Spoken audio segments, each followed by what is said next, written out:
여러분 안녕하세요. 정치학 예비순환 담당하게 된 김성현 박사입니다. 자, 우리가 지난 겨울에 기본 강의, 그러니까 뭐 책 한 권 갖다 이제 띄웠었고, 자 이제부터 본격적으로 이제 그 시험 대비에 들어가는 예비순환을 시작을 합니다. 자, 참고로 이제 1년 동안 여러분들이 이제 시험 준비하시면서 제 수업은 어떻게 구성되는가 잠깐 말씀을 드려보면요. 일단 예비순환이 중요해요. 예비순환 때는 우리 정치학에 관련된 거의 모든 주제를 다 다룹니다. 그래서 정치학 방법론, 그다음 뭐 이론, 그다음 또 그 비교 정치, 정치 과정, 국제 정치까지 정치학 전반에 대해서 이제 중요한 그 개념들이라든가 이론들을 갖다가 이제 쫙 정리하는 게 예비순환 단계예요. 그리고 이제 1순환부터 들어가게 되면은 2순환부터 전문화가 됩니다. 전문화가 돼서 1순환 때는 주로 비교 정치, 정치 과정론, 그래서 정당이라든가 정치 사상 요런 쪽으로 이제 한 그 18번 내지 한 20번으로 해서 아주 집중적으로 이제 그런 쪽으로 공부를 할 거고, 그다음 또 이제 그 2순환에 들어가게 되면 국제 정치로 완전히 이제 특화를 갖다 시켜서 공부를 하고, 내년 이맘때쯤 되면 이제 우리가 3순환이 되거든요. 시험 앞두고서 이제 3순환을 갖다 공부를 해야 되는데, 3순환 때는 다시 1순환하고 2순환을 총 정리하고 매일 시험을 보는 이제 이런 식으로 강의가 구성이 되어 있습니다. 정치학 여러분들 보면은 범위가 넓지만은 기본적으로 그렇게 어려운 학문은 아니에요. 말들을 갖다 비비 꼬아서 좀 이렇게 어렵게 느껴지지만 사실 그렇게 어려운 학문은 아닙니다. 여러분들 정치학 처음 이제 입문하시는 그런 분들이기 때문에 될 수 있으면 제가 그 쉽게 수업을 갖다 한번 이끌어가 보도록 하겠습니다. 자, 오늘 교재 8페이지. 오늘 우리가 다룰 내용은 정치와 권력. 보통 우리가 정치학 그러면 정치학이 다른 전공에 비해서 뭐가 좀 특출을 하냐. 여러분들 우리가 전공 무슨 뭐 학문의 전공 이런 거 얘기를 갖다 할 때는 전공은 기본적으로 독특한 연구 주제가 있어야 되고요. 그 주제에 접근하는 독특한 이론이라든가 연구 방법이 있어야 하나의 전공이 됩니다. 정치학이라고 하는 학문은 다른 학문하고 비교해가지고 도대체 뭐가 독특할 것이냐라고 우리가 얘기를 했을 때 특히 권력의 문제로 특화되어 있는 이제 그런 학문이 정치학이에요. 그래서 오늘 다루게 될 내용은 정치하고 권력에 대한 개념을 갖다가 한번 총 정리를 해보겠습니다. 자, 8페이지 보시면 정치란 무엇인가 라고 이제 질문을 던졌죠. 자, 첫 번째, 정치는 뭐야? 인간 사회의 갈등과 조정의 기술이다. 기술이라고 했어요. 자, 기술이라고 하는 것은 여러분 옆에다 조그맣게 메모. 가치가 배제되는 거야.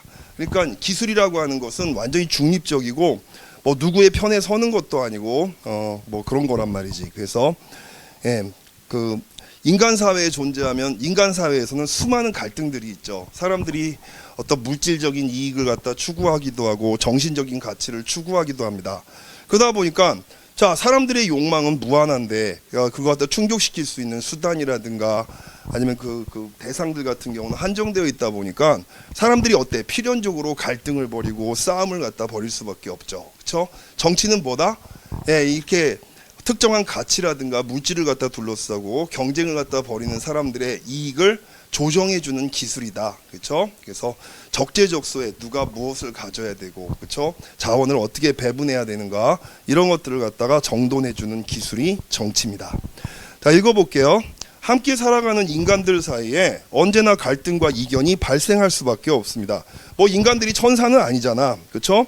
욕심쟁이들이 득실득실한 게 인간 사회지. 자, 그러다 보니까 끊임없이 이제 갈등이 발생할 수밖에 없는데 이 갈등들은 어떤 삶이 더 나은 삶인가에 대한 가치관의 갈등을 유발하게 됩니다. 그렇죠? 물질적인 이익을 둘러싼 대립도 있고 어떤 삶의 목적에 대한 그 갈등도 있고, 그렇죠? 수많은 갈등이 유발됩니다. 또한 누가 무엇을 얻을 것인가에 관한 이익의 갈등이 발생합니다. 그렇죠? 내가 이거 차지할 거야. 아니야, 이건 내가 가져야 돼. 자, 이런 것들을 둘러싸고 갈등들이 존재하지. 자, 정치는 결국 인간의 다원성을 전제로 합니다. 다원성이라고 하는 게 뭐예요? 인간이 다양하다는 거지. 그렇죠? 모든 인간이 똑같은 가치관과 똑같은 이익을 갖다 가지고 있다면, 그렇죠? 오히려 질서라든가 이런 것들을 유지하기가 되게 쉬울 거야. 사람들마다 각자 추구하는 바도 다르고, 그다음 또 지향하는 바도 다르고, 그러다 보니까 이런 인간의 다양성이 갈등을 갖다가 조장하게 됩니다. 자, 인간 사회의 갈등은 물질적인 욕구로만 한정되지 않으며 이런저런 가치를 도덕적 가치, 뭐 또 정신적인 가치를 둘러싸고 전개되기도 합니다. 또한 정신적인 것과 윤리적인 것, 그 자존심과 명예도 사람들끼리 갈등을 벌이는 원인이 됩니다. 각자의 이익과 개성과 삶의 방식을 추구하는 인간의 다양한 모습은 결국 갈등을 조정하는 어떤 기능, 기술을 갖다 필요로 하게 된다는 거지. 그래서 정치가 필요하다는 겁니다. 결국 정치는요, 갈등과 이견을 조정하는 기술입니다. 이러한 갈등과 이견을, 여러분 기술이라고 하는 말 다시 한번 강조합니다만 가치 중립적이라는 거야. 정치가 어떤 누구 편에 서가지고 조정하는 게 아니라 중립적인 그런 입장에서 조정을 한다는 겁니다. 자, 이러한 갈등과 이견을 권력이나 권위를 통해서 조정하고 해결하는 것이 정치적인 것입니다. 자, 권력이나 권위란 말이 나왔어요. 여러분 생각할 때 권력하고 권위는 똑같은 말 아닌가? 처음 시작하시는 분들 그렇게 생각할 수가 있단 말이야. 그렇죠? 자, 앞에서 얘기했지만 정치는 권력의 학문이라고 얘기했죠. 자, 여러분 한번 생각해 보세요. 갈등이 있는데, 자, 정치는 갈등을 갖다 조정하는 기술이라고 했어. 근데 자, 내가 이럴 거 아니야. 야, A, 너는 이거 가져. B, 너는 이걸 가져. 이게 조정을 했어. 조정을 했는데 문제는 뭐 애들이 말을 안 들을 거 아니야. 그쵸? 문제는 애들이 말을 안 들을 거란 말이야. 결국 뭐가 필요해? 말을 듣게 하기 위해서는 권력이라고 하는 것이 필요한 겁니다. 나중에 우리가 권력 자세하게 얘기를 할 텐데 지금 간단하게 얘기를 해보면요. 권력이란 무엇이냐? 자, 타인을 자신의 의지에 따라서 행동하게 만드는 능력입니다. 뭐라고요? 타인을 자신의 의지에 따라서 행동하게 만드는 능력입니다. 이 능력은 물질적인 능력일 수도 있고 비물질적인 능력일 수도 있어요. 자, 상대방한테 내 의지를 관철시키기 위해서 물질적인 힘을 갖다 가지고 협박이라든가 강압을 갖다 해서 자기 의지를 관철시킬 수가 있지. 그렇죠? 꼭 그런 것만 아니야. 또는 뭐야? 살살 꼬실 수가 있잖아. 어떤 종교라든가 이념이라든가 문화라든가 이런 것들을 가지고 상대방으로 하여금 스스로 나를 존경하고 따르게 만드는 이런 것도 가능할 수가 있잖아요. 그렇죠? 어찌됐든 간에 그게 물질적이건 정신적인 것이건 자신의 의지를 타인에게 관철시킬 수 있는 능력을 우리가 권력이라고 얘기를 합니다.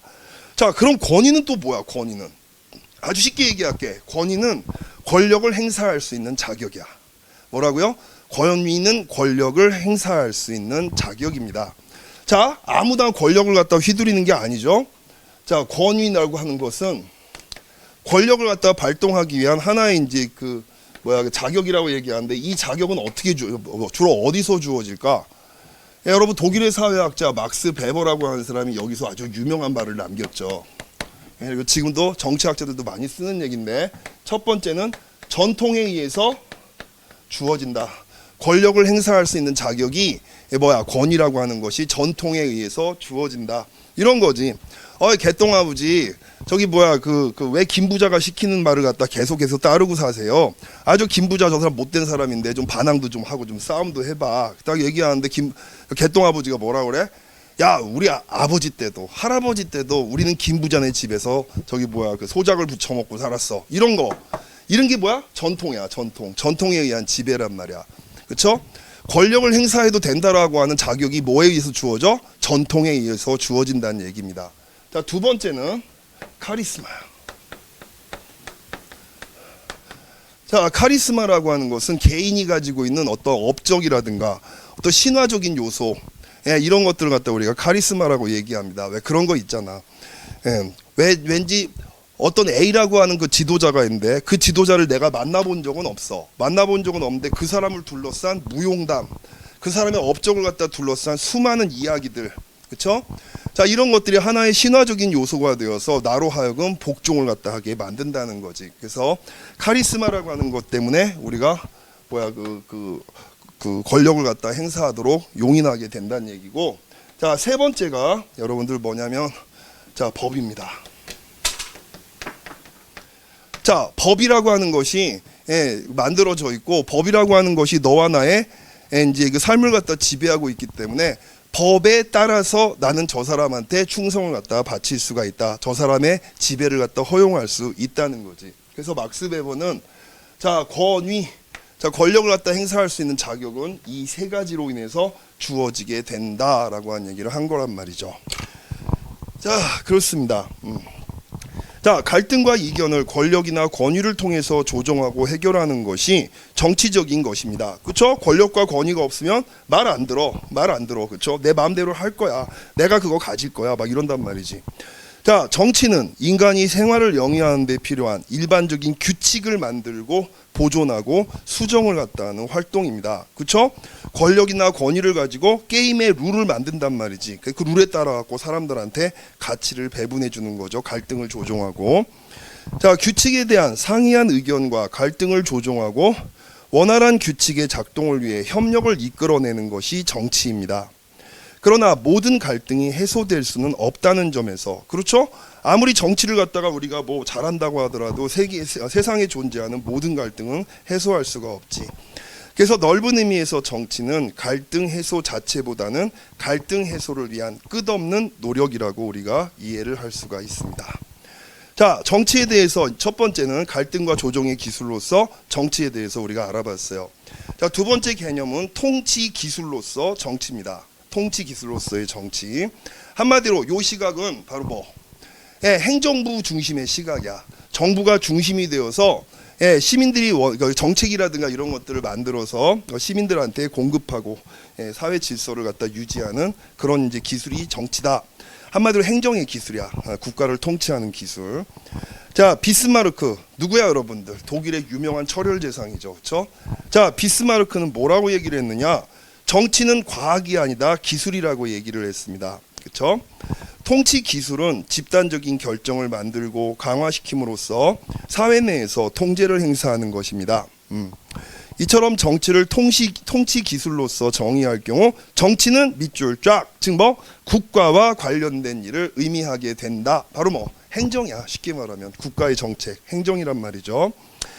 자, 데이빗 이스튼이라고 하는 미국의 정치학자는요, 정치를 다음과 같이 정의를 했습니다. 워낙에 유명한 정의예요. 모든 여러분 정치학 교재에 앞에 정치란 무엇인가 할 때 데이빗 이스튼의 이 말은 항상 언급됩니다. 자, 데이빗 이스튼은 정치를 뭐라고 했느냐? 정치는 가치의 권위적 배분이다라고 얘기했어요. 자, 띄어쓰기 잘못됐네. 가치의 권위적 배분이라고 하고 마침표 찍으세요.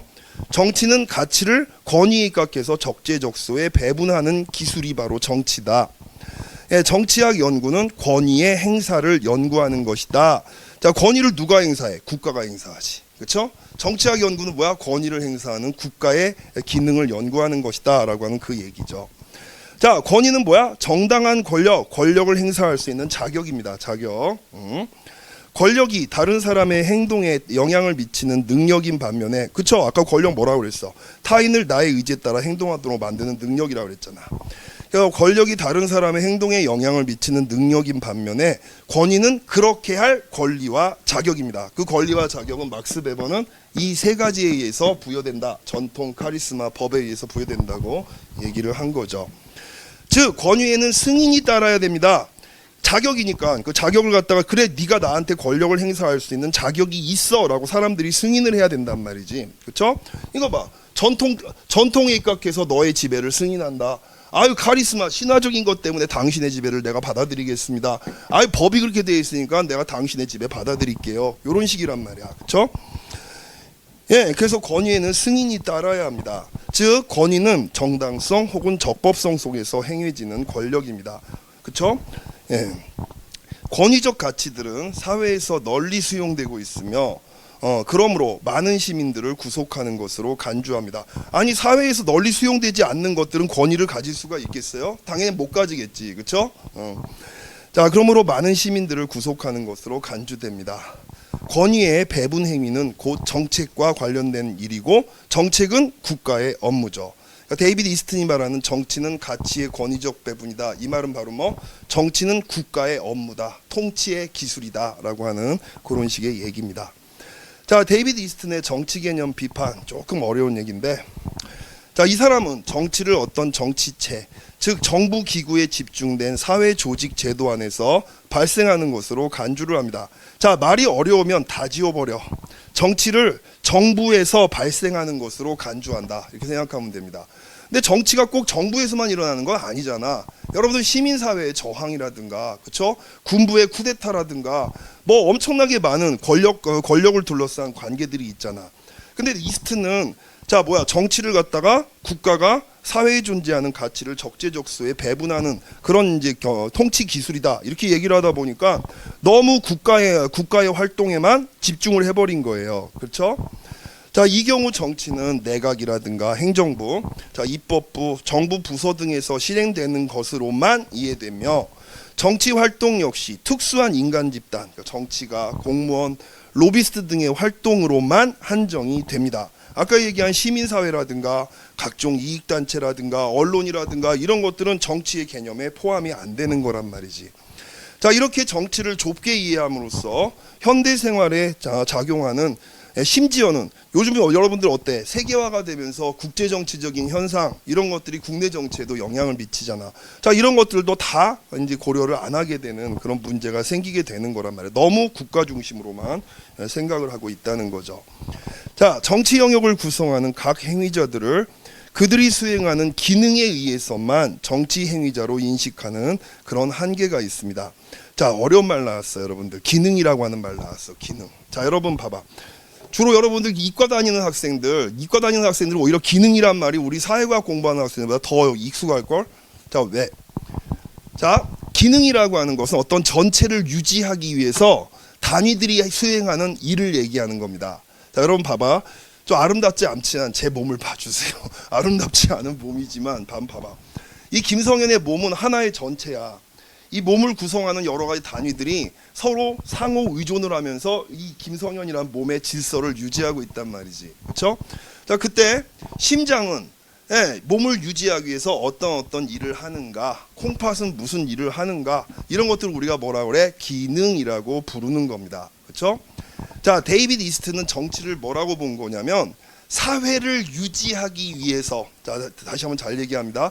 사회라고 하는 어떤 질서를 유지하기 위해서 정치는 무슨 기능을 하느냐, 사회에 존재하는 가치를 권위에 의해서 적재적소에 배분하는 기능을 하는 것이다.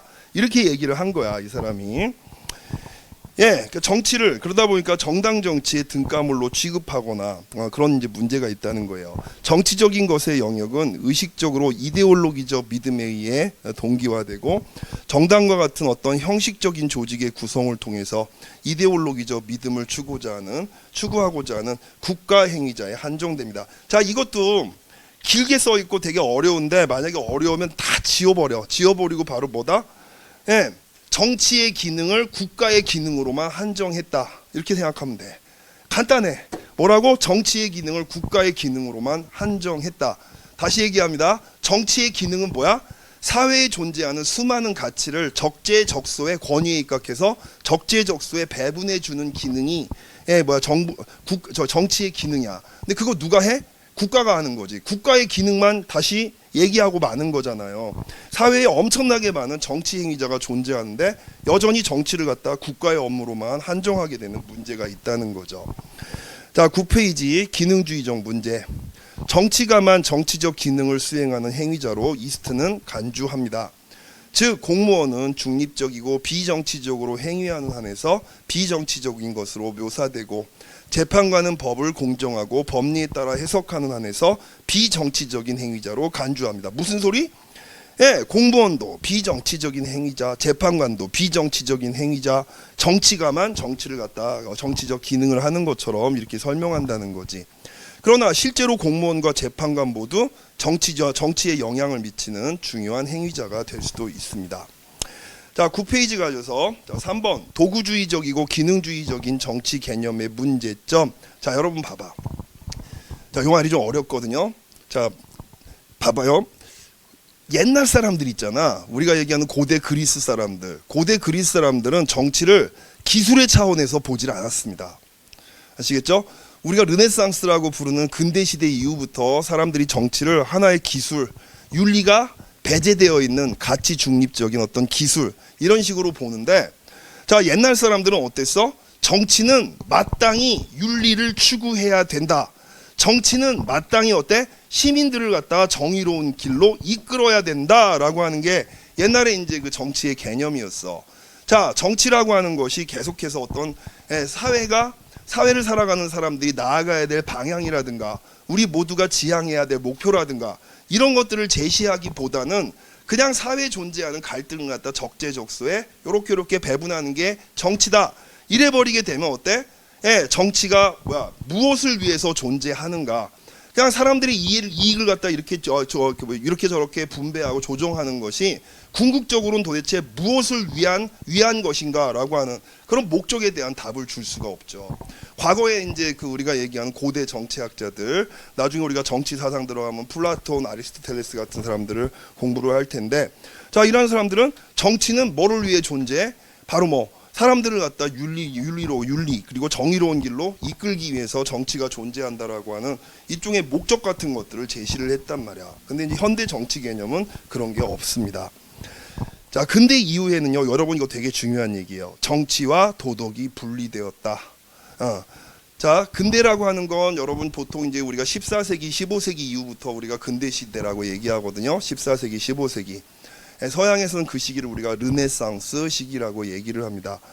자, 이때부터 자, 사람들이 이제 뭐냐면 그 정치를 갖다가 도덕으로부터 분리하는 거야. 앞에서 내가 얘기했지만은 전 근대 시대로 접어들기 전에는 사람들이 어때요? 정치는 어떤 윤리적인 목적을 가지고 있는 거로 생각을 했는데, 자, 니콜로 마키아벨리 같은 사람은 정치하고 도덕을 분리를 했어요. 자, 마키아벨리는 어떤 생각을 했냐면, 자, 이 사람이 이제 그 재밌는 얘기를 해줄게. 마키아벨리가 이탈리아 피렌체 사람이잖아. 당시 이탈리아는 막 분열되어 있었어. 여러 도시국가로 분열되어 있어가지고 동방과의 무역을 통해서 되게 부유했거든요. 돈은 되게 많았는데, 여러 이제 도시국가로 분리되어 있다 보니까 힘이 없었지. 그러다 보니까 맨날 저기 알프스 북쪽에 있는 프랑스 같은 나라들이 쳐들어와가지고, 막 약탈 같은 것도 하고 돈도 뺏어가고 막 이런단 말이야. 자, 그러다 보니까 마키아벨리는 어떤 생각을 했느냐? 부국강병.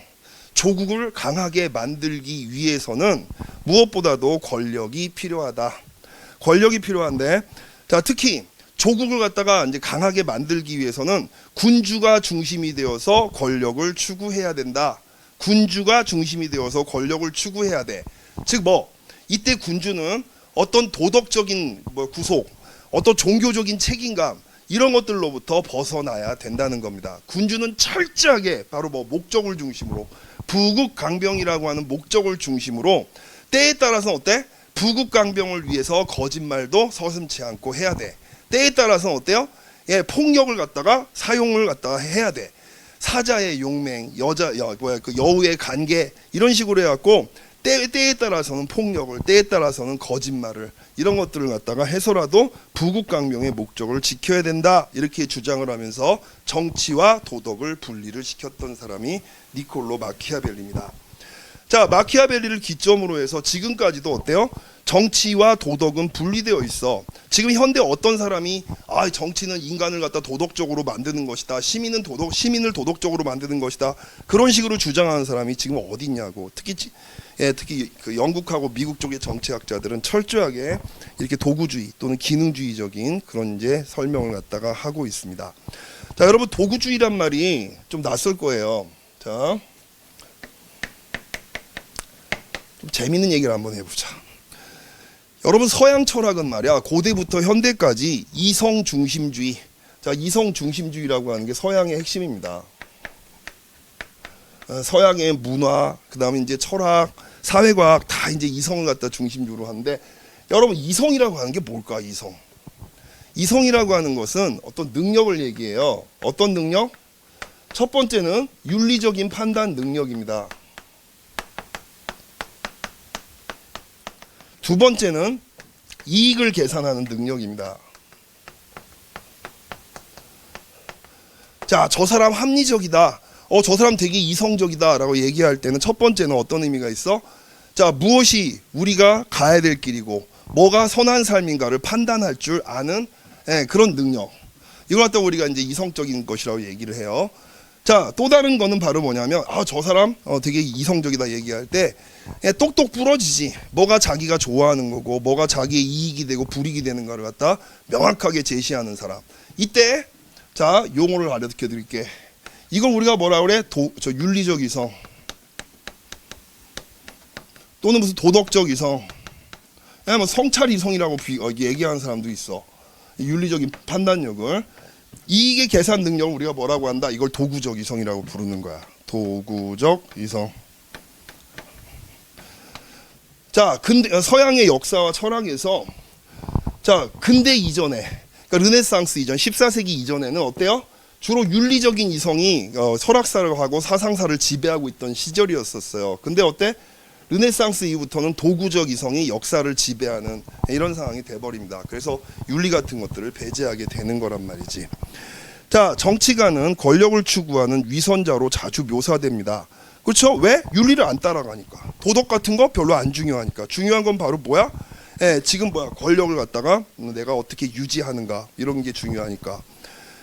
미디어에 의해서 반정치적인 현상도 근대 이후에 계속해서 확산되어 왔습니다. 자, 신문이라든가 언론이라든가 여기서 보면 어때? 계속해서 미디어는 정치인들을 갖다 사기꾼, 거짓말쟁이 이런 식으로 계속 묘사해 왔잖아. 근대 이후 어때? 정치가들은 윤리로부터 점점 멀어지는 그런 사람들이었단 말이죠. 자, 그리고 자유주의의 반정치적 성향. 나중에 우리가 자세하게 얘기를 하겠습니다만은 지금 이제 우리가 어떤 대세, 보편적인 이념으로 따르고 있는 자유주의라고 하는 것은 자, 여러분 봐봐. 옆에다 조그맣게 메모해 놓자. 소극적 자유라고 하는 말을 써봐. 소극적 자유.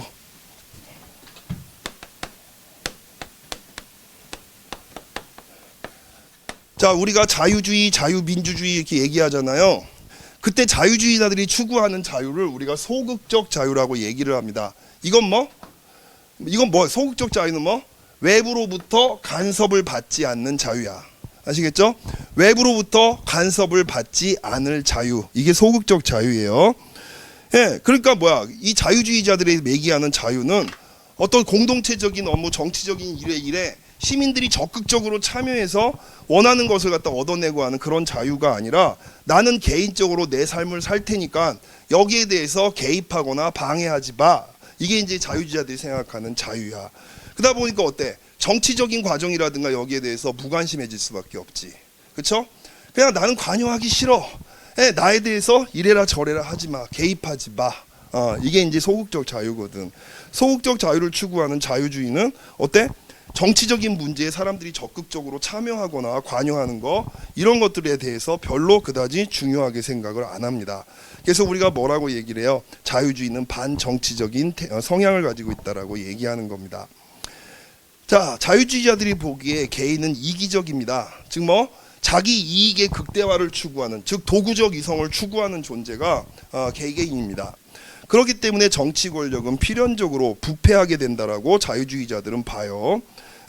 심지어 관료라든가 아니면 정치인들이라든가 이런 사람들은 자기 이익의 극대화를 추구하기 때문에 필연적으로 정치인들은 부패할 수밖에 없다라고 보는 거죠.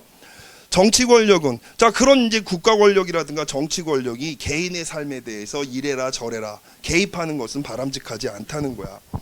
정치 권력은 권력을 장악하고 있는 사람들이 타인의 이익을 희생시킴으로써 사적인 이익을 위해 자신의 지위를 이용하도록 조장하는 그런 특징이 있다는 겁니다. 정치 권력은 쉽게 말하면 뭐야? 자기의 권력을 활용을 해서 어때요?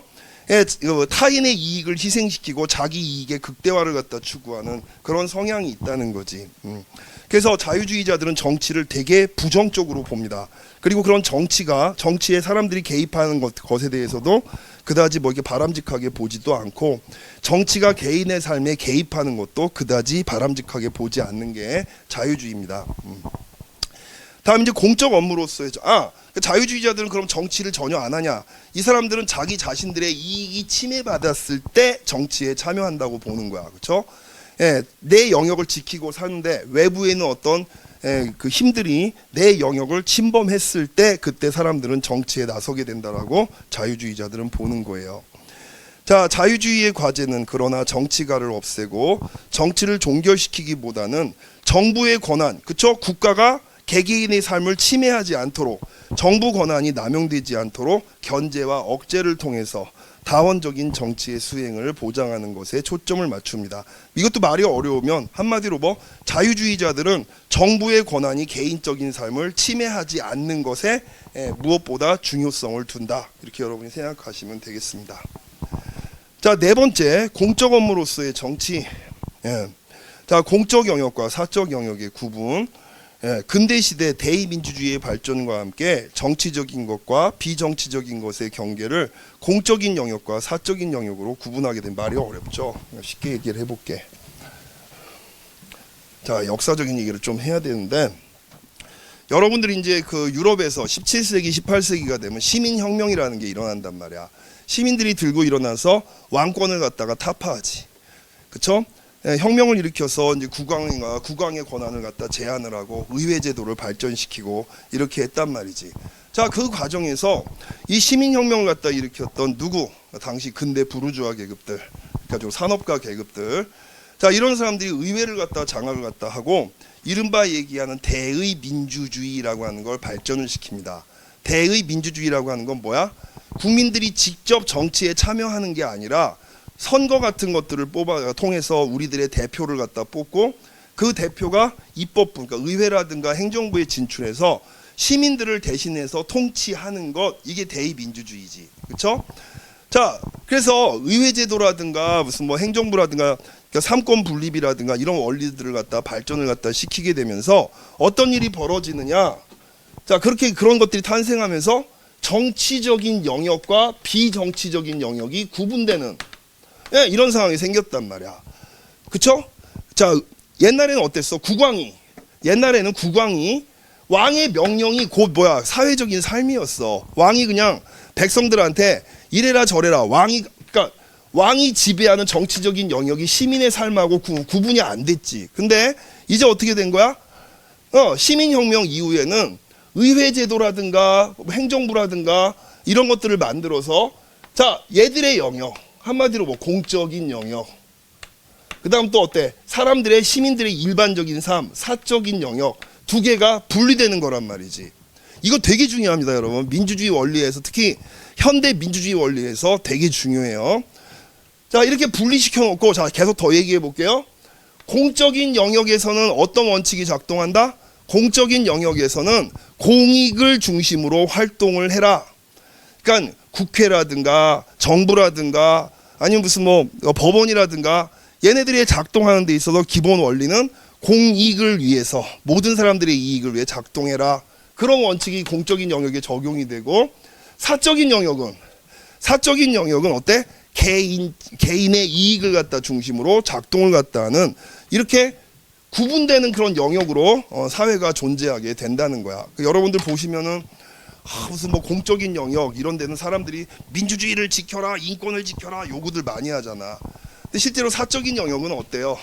사적인 영역 같은 경우는 뭐 임금 협상이라든가 아니면 무슨 뭐 어떤 이제 뭐 노동 환경 뭐 협상이라든가 이런 것들을 보면, 이런 것들에 대해서는 국가가 개입하지 말고 당사자들끼리 알아서 결정을 하자, 뭐 이런 식의 논리 같은 것들이 지배적이잖아.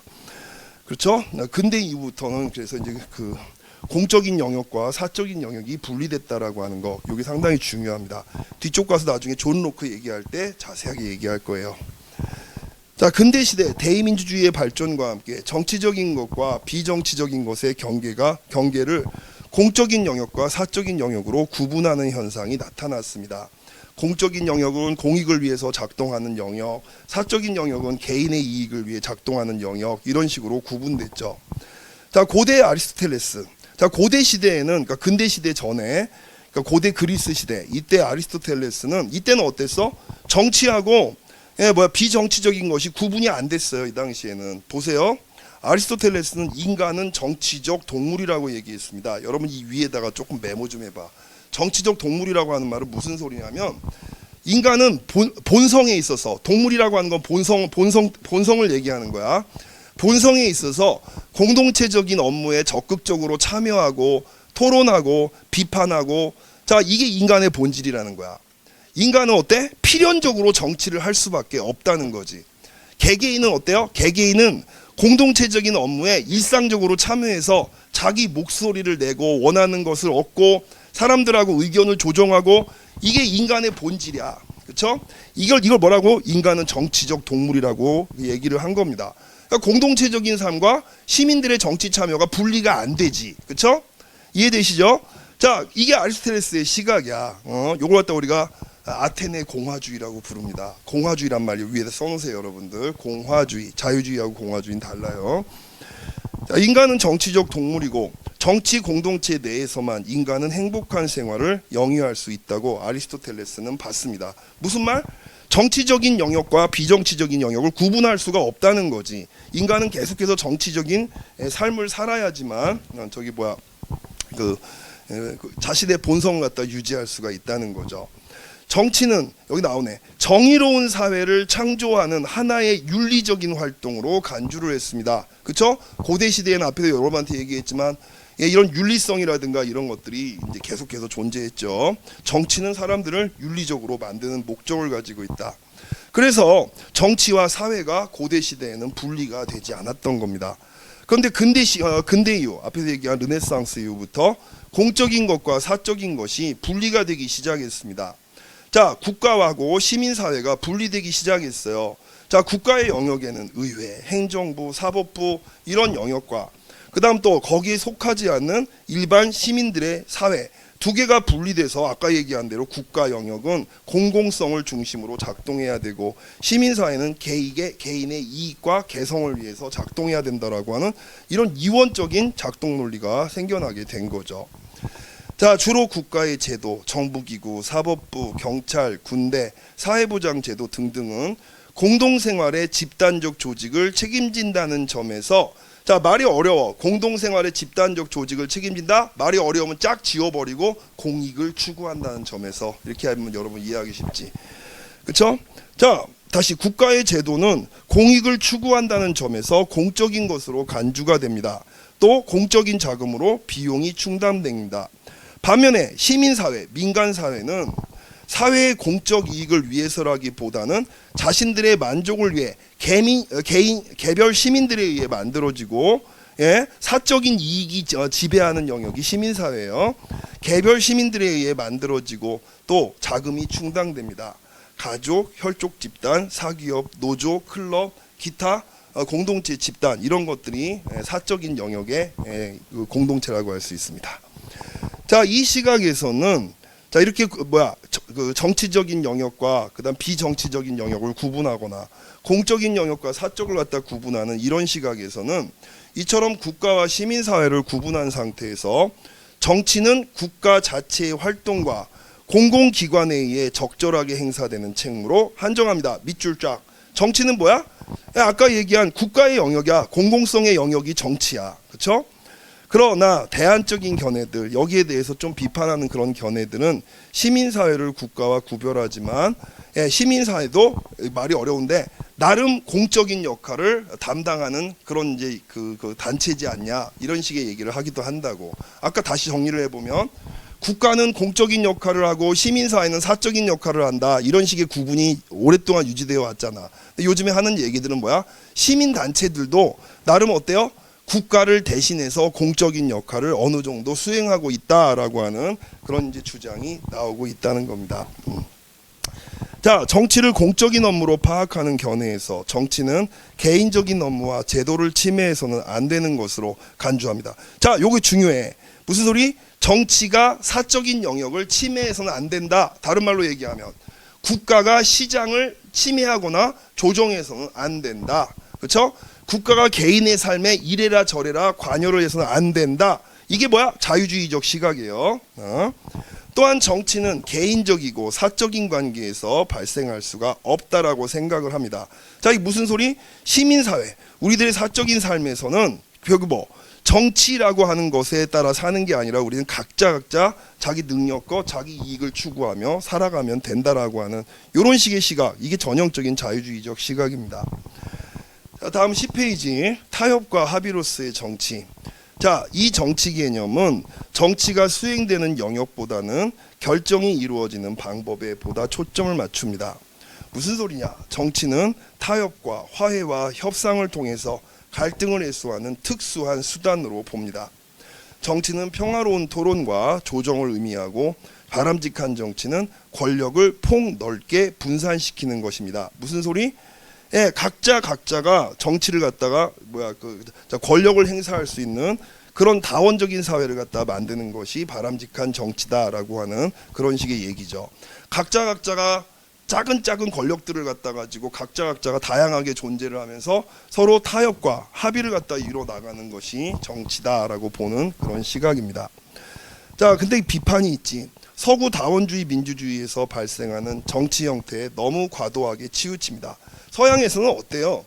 자, 미국이라든가 무슨 뭐 잘 나가는 민주주의 국가들 같은 경우 보면은 법에 의해 가지고 각자의 권리와 권한 같은 것들이 보장되어 있죠. 그 권리와 권한 같은 것들을 가지고 사람들이 다투기도 하지만 어떤 합의 같은 것들을 통해 가지고 어떤 결정을 이렇게 만들어 간단 말이지.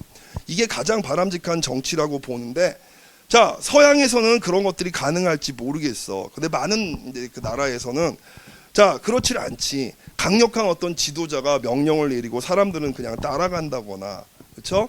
아니면 사람들끼리 갈등을 갖다 벌이는데 타협이 못 일어나. 지금 대한민국이 그렇지. 대한민국 정치가 어때? 미친 듯이 싸우는데 어때? 갈등이 조정이 안 되고 타협이 안 돼. 이 나라는. 그러니까 그냥 막 다수의 힘으로 밀어붙이는 이런 일들이 자꾸 벌어지게 되는 거란 말이야. 그렇죠? 그러니까 서구와 다른 그런 문화라든가 가치를 가지고 있는 나라에 이런 식의 정치 개념을 적용할 수가 있느냐? 안 된다는 거지. 자, 읽어볼게요. 비판. 서구 다원주의적 민주주의에서 발생하는 정치 형태에 너무 치우치는 그런 정치의 개념입니다. 정치를 선거를 통한 선택, 정당 경쟁과 동일시하고 그 결과 일당제나, 그쵸? 군사정권 형태의 정치 현상에 대해서는 설명이 불가합니다. 굉장히 많은 나라에서 일당 독재, 군사정권이 아직도 존재하고 있는 지구상 곳곳에 그런 나라들이 있단 말이지. 그런 나라에서 이런 독재자들이 하는 정치는 지금 여기한 타협과 합의로서의 정치 개념에서 빠져버리게 되는 거 아니에요. 자, 현실에서 타협과 조정으로서 정치라고 하는 이 아름다운 이상은 자주 실패합니다. 우리나라 보세요. 타협과 조정이 잘 되나? 잘 안 되지. 다음 권력으로서의 정치. 이게 어떻게 보면은 가장 바람직해. 정치는 결국 권력 현상이야. 그렇죠? 힘을 갖다 가지고 타인을 지배하는 현상이 결국 정치입니다. 정치는 모든 사회 활동과 인간 생활에서 작동을 합니다. 자, 레프트 위치라고 하는 학자는 정치는 모든 인간 집단, 제도, 사회에서 일어나는 모든 집단적 사회 활동의 핵심이라고 얘기했습니다. 무슨 소리? 더 쉽게 얘기할게. 모든 사회 활동에서는 권력 관계가 작동한다. 지배와 복종의 관계 같은 것들이 작동하게 된다는 거예요. 자, 그래서 레프트 위치에 따르면 정치를 다른 형태의 사회 행위와 구별해주는 가장 중요한 게 뭐다? 권력이야. 정치학은 권력 현상을 다루는 학문이야. 권력이란 어떤 수단을 사용하여 원하는 성과를 달성하는 능력을 얘기합니다. 무슨 말? 타인의 반대에도 불구하고 내 의지를 관철시키는 능력. 자, 이게 권력이죠. 권력은 사회에서 희소자원을 둘러싸고 벌어지는 투쟁에서 승리하고 자원을 확보하기 위한 그런 수단으로 간주가 됩니다. 자, 뭐 길게 써놨는데, 자, 정치에 대한 개념이 이런 개념이 있다. 우리가 지금 처음 시작하는 마당에 정치에 대한 개념을 정리했습니다만 이거 시험 문제 나올 가능성은 거의 없습니다. 대체로 정치에 대해서 이렇게 다양한 얘기가 있다라고 하는 정도 우리가 살펴봤어요. 자, 11페이지부터 나오는 게 중요해. 그러니까 권력에 대한 얘기부터가 이제 본격적으로 논의가 됩니다. 자, 정치는 결국 권력 현상이야. 정치학은 권력의 문제를 다루는 학문이야. 그럼 권력이 뭐냐라고 하는 얘기를 해야 되겠죠. 권력이 뭐라고 그랬어? 타인을 나의 의지에 따라서 행동하도록 만드는 능력이 권력이에요. 자, 권력과 사회. 권력은 사회과학의 근본적인 개념입니다. 자, 영국의 버트란트 러셀이 뭐라고 얘기를 했느냐? 권력은 인간 사회에 최소한의 질서를 유지하고 통합하는 기능을 수행합니다. 그쵸? 권력자가 없게 되면 어떻게 돼? 전부 다 지 마음대로 할 거 아니야. 나는 내 마음대로 할 거야. 그렇게 될 거 아니야. 그렇죠? 그래서 권력이라고 하는 것은 사회의 질서를 유지하게 해주는 그런 기능을 수행하는 것이다. 권력이야말로 사회과학과 정치학의 연구의 핵심이라고 할 수 있습니다. 자, 막스 베버 나왔어. 막스 베버 독일의 사회학자예요. 권력이란 사회적 관계 내에서, 자, 밑줄 쳐봐요. 자신의 의지를 저항이 있다 할지라도 관철시킬 수 있는 기회 또는 힘이라고 얘기를 했습니다. 그죠? 앞에 내가 얘기한 거죠. 예, 타자의 반대에도 불구하고 그냥 밀어붙일 수 있는 능력이야. 이게 바로 권력이야. 정치 권력은 소수에게 집중됩니다. 권력 엘리트와 권력 엘리트가 아닌 사람으로 사회는 구분됩니다. 권력 엘리트가 교체되더라도 권력 엘리트는 언제나 역사를 놓고 볼 때 언제나 권력자들은 소수였어요. 그렇죠? 자, 권력은 목표를 달성하기 위해 다양한 방법을 사용합니다. 물질적인 힘을 사용하기도 하고 설득을 사용하기도 하죠. 크게 설득적 방법을 쓰기도 하고 강제적인 방법을 쓰기도 하는데 두 가지를 막 섞어서 쓰는 거지. 그렇죠? 자기 의지를 관철시키기 위해서 강제력을 발동하기도 하고 설득을 하기도 한다는 얘기예요. 자, 민주주의 사회에서 시민들은 주로 자신들의 대표를 통해서 권력을 행사합니다. 이게 뭐야? 이게 대의 민주주의지. 그렇죠? 예, 대표를 갖다 우리가 투표를 통해서 뽑아가지고 그 사람들이 대신 우리를 대신해서 권력을 행사하는 거지. 이런 엘리트들, 그 사회의 지배자들은 더 많은 시민의 지지를 얻기 위해서 경쟁을 벌이게 됩니다. 대표자로 뽑히기 위해서 자기들끼리 경쟁을 벌이게 되죠. 이 경쟁은 주로 선거를 통해서 이루어지게 됩니다. 즉 민주주의 사회에서 권력에 대한 견제는 권력을 통해 행사됩니다. 권력이 뭐야? 선거를 통해서 시민들에 의해 부여된다는 거예요. 자, 민주국가에서는 선거를 통해 시민들이 권력을 대표자들에게 부여한다. 이 정도만 기억을 하시면 되죠. 자, 권력에 대해서 학자들이 이런저런 얘기를 많이 했습니다. 이거 외우려고 하지 마세요. 그냥 이런 얘기들을 했구나. 나중에 뭐 혹시라도 이런 시험 문제 나오게 되면은 장식품으로 여러분이 뭐 누구는 뭐라고 말했다, 누구는 뭐라고 말했다 정도 언급해 주시면 되고 생각 안 나면 넘어가도 돼. 자, 고전적인 정의들을 한번 볼게요. 플라톤은 자, 이 사람 뭐라고 얘기를 했느냐? 고대 그 그리스의 사상가 플라톤은 권력이란 어떤 것에 영향을 미칠 수 있고 변화도 가져올 수 있고 또는 영향을 받거나 변화될 수도 있는 능력이라고 얘기했습니다. 능력, 물질적인 능력, 어떤 정신적인 능력. 자, 존 로크 권력을 인식될 수 있는 이념들의 변화를 다 지워버리고 이념의 변화, 생각의 변화를 만들 수 있는 능동적 권력과 그렇지 못하고 변화를 당할 수밖에 없는 수동적 권력으로 구분을 했습니다. 자, 토마스 홉스 권력을 미래의 선 위에다가 이익으로 바꾸세요. 예. 토마스 홉스가 말하는 선은 이익이야, 이익. 미래의 이익을 달성하기 위한 현재의 수단으로 정의를 하고 있습니다. 권력은 인간이 소유할 수 있는 어떤 실체이며 그것을 소유한 사람이 자신에게 유리하도록 상황을 이끌어갈 수 있는 능력이라고 얘기를 했습니다. 쭉 읽어보고 넘어갈게. 자, 맥키버 권력은 직접적인 명령에 의하든 또는 간접적으로 이용할 수 있는 수단에 의하든 타인의 행동을 통제할 수 있는 능력입니다. 다 비슷비슷한 소리 하고 있잖아. 자, 막스 베버 권력을 사회적 관계 안에 있는 한 행위자가 어떤 사람이 다른 사람의 저항에도 불구하고 자신의 의지를 관철시킬 수 있는 가능성이 권력이다라고 베버는 얘기했습니다. 권력은 다른 사람의 저항에도 불구하고 자신의 의지를 실현시키는 능력입니다. 자, 이런 사람들이 얘기를 다 종합을 해보면 권력은 무엇인가를 결정하는 능력입니다. 특히 타인을 자신의 의도대로 행동하도록 유도할 수 있는 능력을 말합니다. 또는 어떤 결정을 막거나 번복시킬 수 있는 결정 능력이기도 합니다. 사람들의 생각까지도 권력자의 생각이나 담론을 통해서 이제 통제하는 힘인데, 자, 요 얘기는 자세한 얘기를 우리가 저기 어디야 이제 저 뒤에 가고 자세하게 이제 우리가 할 거예요. 14페이지. 여기 여러분 종합 옆에다가 14페이지라고 메모를 써놓으세요. 자, 14페이지에 자세하게 여러분한테 얘기를 할 겁니다.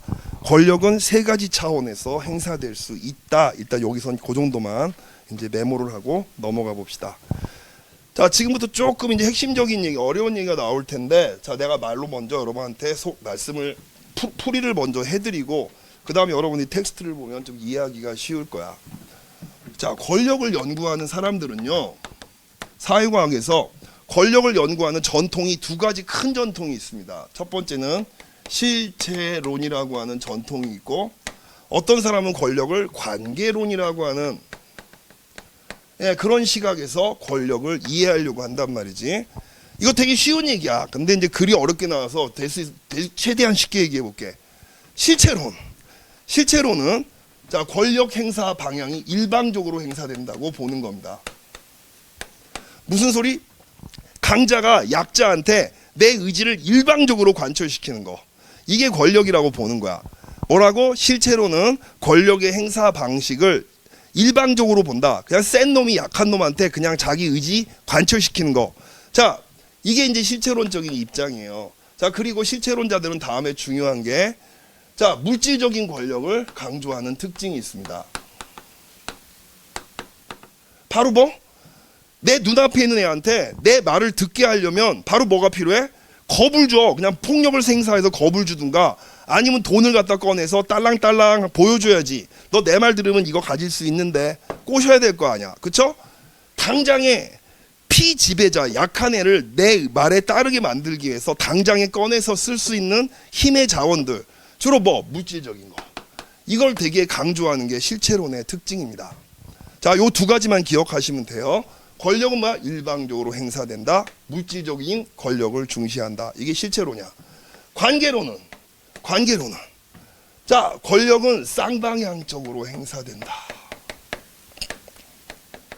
무슨 말?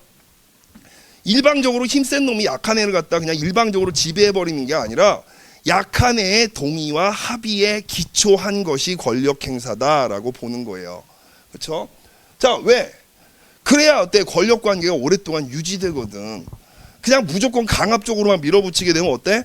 당장에 당장에는 복종을 하는 척 하겠지. 뒤에 가서 어때? 이빨을 갈겠지. 야, 기회만 대봐. 너 나중에 죽었어. 이런 식으로 해갖고 이빨을 뿌득뿌득 갈 거 아니야. 관계로는 뭐다? 예, 지배자의 권력, 피지배자에 대한 권력 행사도 중요하지만 피지배자, 약한 애들, 지배를 받는 애 동의와 합의가 매우 중요하다라고 보는 그런 식의 이론이야. 자, 그럼 여러분들 한번 생각해 보자.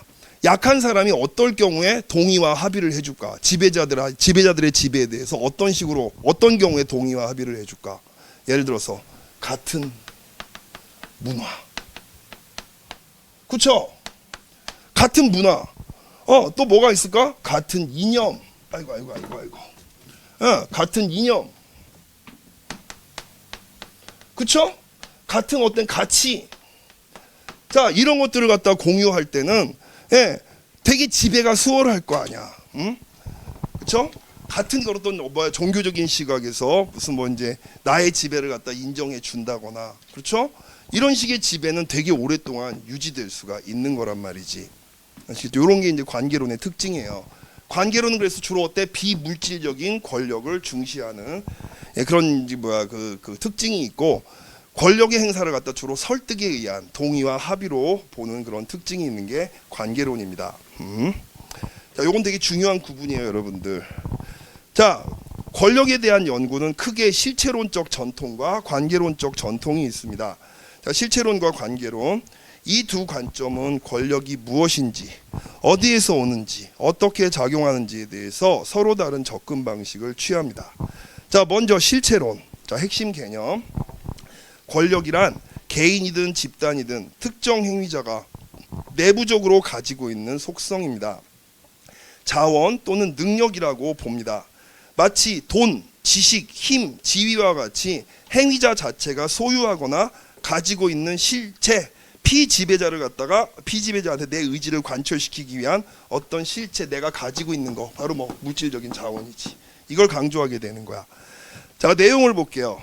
자, 이 관점, 그러니까 실체론적 관점에서 권력은 행위자가 소유한 자원의 양, 물질적인 힘의 양이나 질에 비례합니다.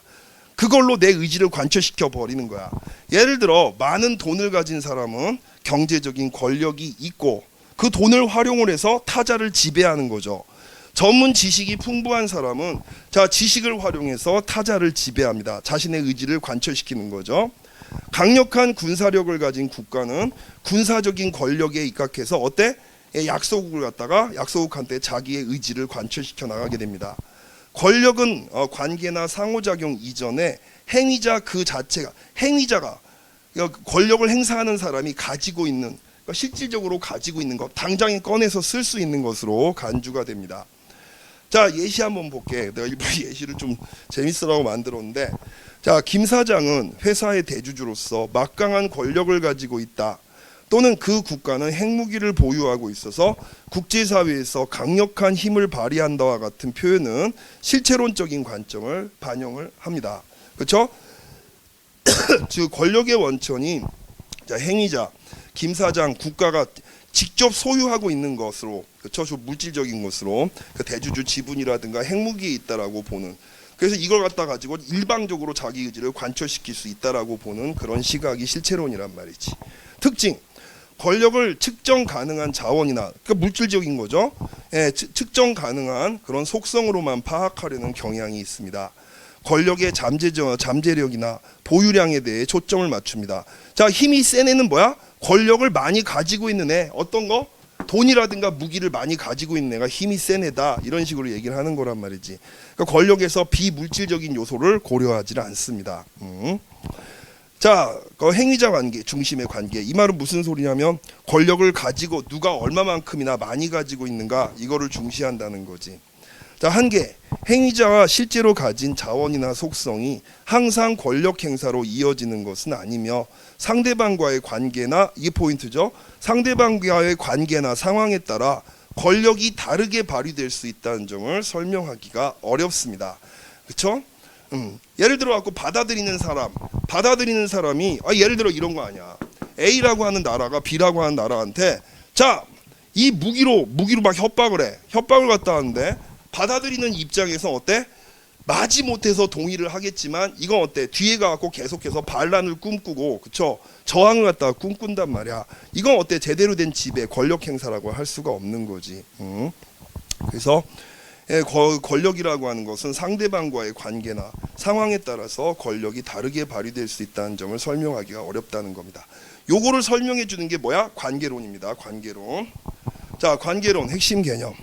권력이란 개인이든 집단이든 행위자 간의 상호작용 또는 관계 속에서 발생하는 현상이라고 봅니다. 일방적으로 막 밀어붙이는 게 아니라 당하는 사람 입장에서 어느 정도 동의와 합의를 갖다 해줘야 권력이 작동한다고 보는 거예요.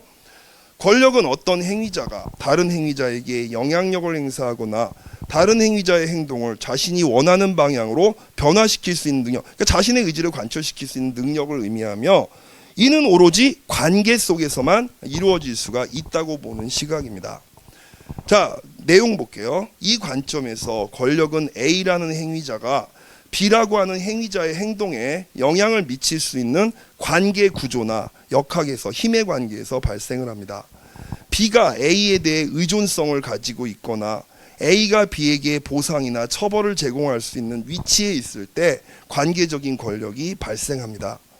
권력은 고정된 실체가 아니라 관계 속에서 유동적으로 변화를 하게 되고 일방적으로 행사되는 것이 아니라 A와 B 사이의 상호적인 관계 속에서 파악되어야 한다고 보는 게 관계론입니다. 자, 예시를 한번 볼게. 상사는 부하 직원의 승진을 결정할 수 있기 때문에 부하 직원과의 관계에서 권력을 갖는다고 할 수가 있습니다. 무슨 소리? 상사가 지금 당장에 부하한테 너 내 말 들어라고 막 이제 너 난리 치지 않아도 이미 지위에 있어서 어때? 지위에서 상사하고 부하 사이에 관계가 형성되어 있잖아. 한쪽은 높은 사람, 한쪽은 낮은 사람이라고 하는 지위가 형성되어 있잖아. 이 지위에 의해서 어때? 이미 관계가 설정되어 있고 권력의 불평등이 주어지게 된다는 거예요. 또는 노동자는 파업을 통해서 사용자에게 압력을 가할 수 있기 때문에 사용자 노동자 관계에서 권력을 행사할 수 있다와 같은 이런 표현은 관계론적인 관점을 반영을 합니다. 권력이 상호작용, 그러니까 상사와 부하 직원, 사용자와 노동자와 그 안에서 영향력 행사 능력, 그러니까 승진 결정이라든가 파업을 통해서 일어나는 것으로 파악이 됩니다. 자, 특징, 권력을 영향력 행사, 능력, 통제, 의존성 등으로 파악하려는 경향이 있습니다. 권력의 행사 과정과 그 결과에 초점을 맞춥니다. 관계 중심적인 관점이 특징이라고 할 수 있습니다. 한계, 관계론만으로는 행위자가 관계를 맺기 전에 어떤 잠재적 능력이나 자원을 가지고 관계에 들어서는지를 설명하기 어렵다는 한계가 있을 수 있습니다. 더 쉽게 말하면은 자, 아무리 여러분들 관계가 이제 이렇게 관계에 의해서 권력 관계가 작용한다고 하더라도 물질적인 힘이라든가 이런 것들이 매우 중요성을 가질 수가 있죠. 그렇죠? 그 물질적인 힘의 중요성 같은 것들을 도외시하는 문제가 있을 수 있다는 겁니다.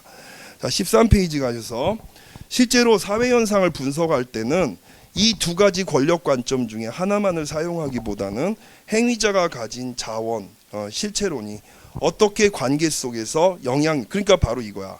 어떤 물질적인 그런 것들을 가지고 어떻게 관계를 계속해서 만들어 나가는가, 이런 이제 관계론으로 발현되는지를 함께 고려하는 통합적인 이해가 유용합니다. 행위자의 잠재력, 자 실체는 관계 속에서 현실적인 힘으로 나타나기 때문입니다. 자, 만약에 어렵게 느껴지면 요것만 기억하세요. 요것만 필기한 거. 실체로는 권력 행사가 일방적으로 일어나는 것이다. 그리고 어때? 물질적인 권력을 중시한다. 관계로는 권력 행사가 쌍방향적으로 이루어진다. 쌍방향적으로 이루어진다라고 하는 거 뭘 얘기하는 거야? 피지배자의 동의와 합의에 따라서 작동하는 것이다. 자, 그러기 위해선 주로 어때? 물질적인 것보다는 비물질적인 것, 문화라든가 이념이라든가 이런 것들에 의한 지배가 더 중요하다라고 보는 게 관계론적인 시각이다. 이렇게 보시면 간단하죠. 자, 주요 이론가들을 살펴볼게요. 자, 권력의 실체론의 전통을 대표하는 이론가가 어떤 사람들이 있느냐? 자, 니콜로 마키아벨리. 자, 이 사람은 군주가 국가를 통치하고 권력을 유지하기 위해 필요한 덕과 운명 등 개인적 능력, 그리고 군사력, 재정 등 현실적인 자원의 중요성을 강조합니다. 날이 어려우면 나중에 마키아벨리 우리가 따로 공부를 할 거야. 정치사상 때. 군주가 통치하기 위해서 뭐를 중시해?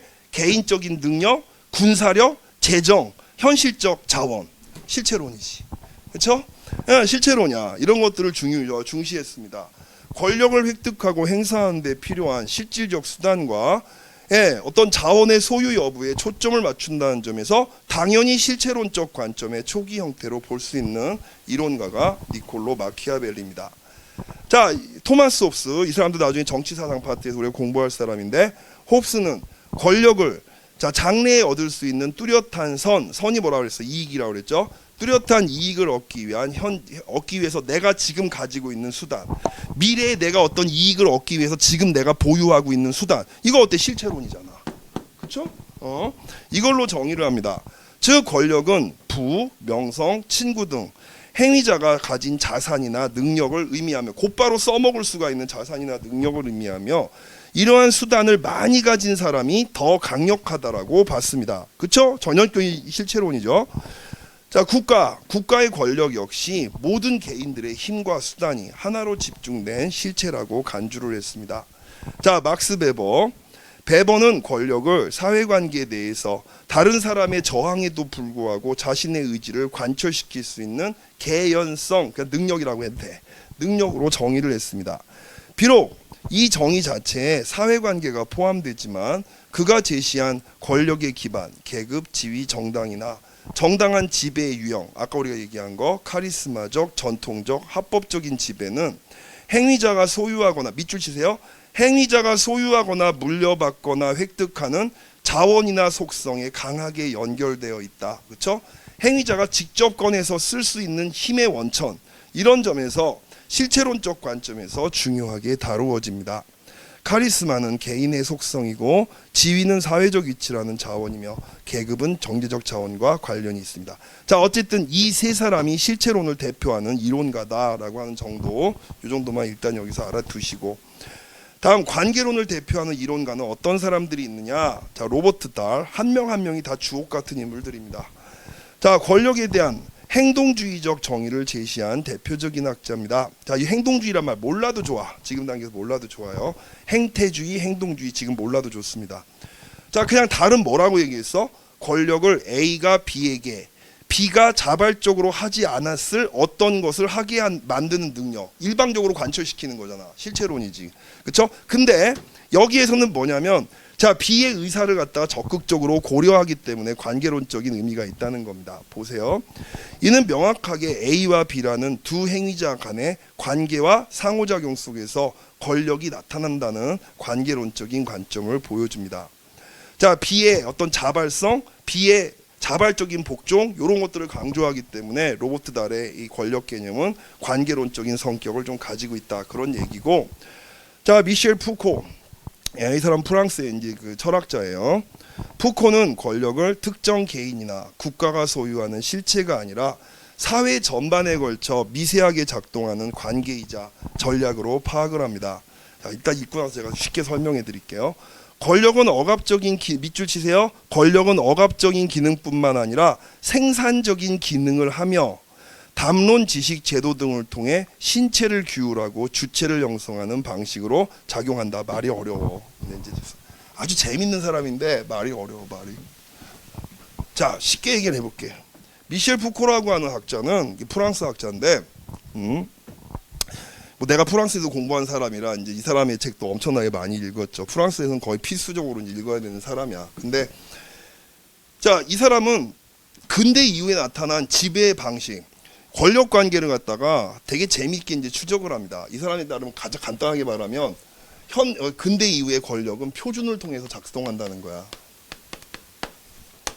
자, 국가가 여러 가지 사회 영역에서 표준들을 만드는 거야. 일정한 규칙들을 갖다 만드는 거죠.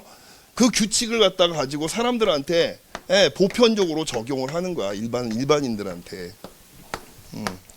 자, 사람들은 처음에는 그 국가가 만든 표준이라든가 이런 것들에 적응을 갖다 못하죠. 근데 어때요?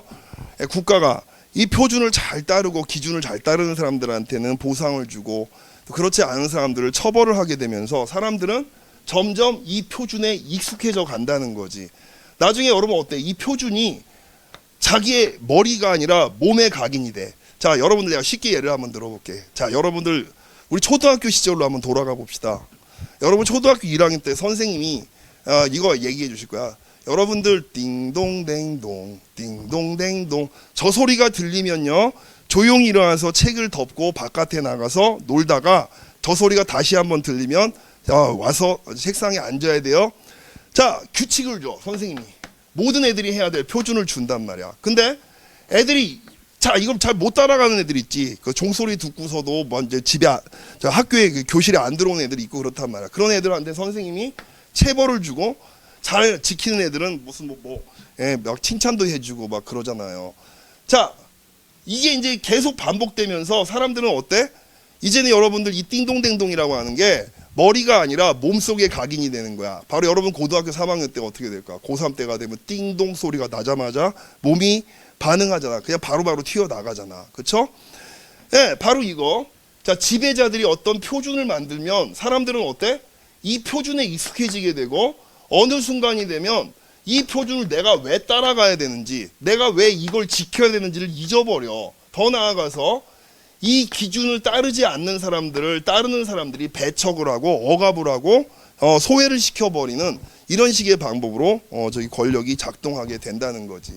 표준을 따라가는 사람들은 왜 그런지도 모르게 지배자가 원하는 바를, 지배자가 원하는 표준을 스스로 지키고 따르고 이 표준을 따르지 않는 사람들을 배척하는 이런 방식으로 권력이 작동하게 된다는 겁니다. 그렇죠? 이런 식으로 본다면 어때? 전형적인 관계론적인 시각이라고 우리가 얘기를 할 수가 있죠. 자, 14페이지 가셔서 리처드 에머슨, 자, 권력 의존 관계 이론을 제시한 사람입니다. 그는 관계에서의 권력이 상대방에 대한 자신의 의존성 정도와 상대방의 자신에 대한 의존성 정도의 함수라고 설명을 합니다. 다 어려워. 지워버려. 그러면 몰라도 돼. 이것만 봐. 즉, 한 행위자 A가 다른 행위자 B에 대해서 갖는 권력은 B가 A에게 의존하는 정도에 비례하고 A가 B에 의존하는 정도에 반비례합니다. 이거 뭐야? 관계론이잖아. 대표적으로 관계론이죠. 그렇죠? 권력이 관계구조, 특히 상호 의존성에서 비롯됨을 명확하게 했습니다. 다음 피에르 부르디유, 내 스승님이세요. 자, 부르디유는 권력을 특정 장이라는 사회 공간 속에서 다양한 형태의 자본을 둘러싸고 벌어지는 행위자들 간의 상호작용과 투쟁의 결과로 봤습니다. 행위자가 가진 자본도 중요하지만 그 자본이 밑줄 쫙, 그 자본이 관계 속에서 어떻게 활용되고 작동하며 장이라고는 하는 관계적 구조가 권력을 어떻게 배분하는지를 분석한다. 그래서 관계론적 성격이 강합니다. 자, 권력의 작용에 관한 논의. 요게 상당히 중요해. 점점 뒤로 갈수록 중요한 얘기가 나와. 요거 여러분들 우리 10분 쉬었다가 이어서 할게요.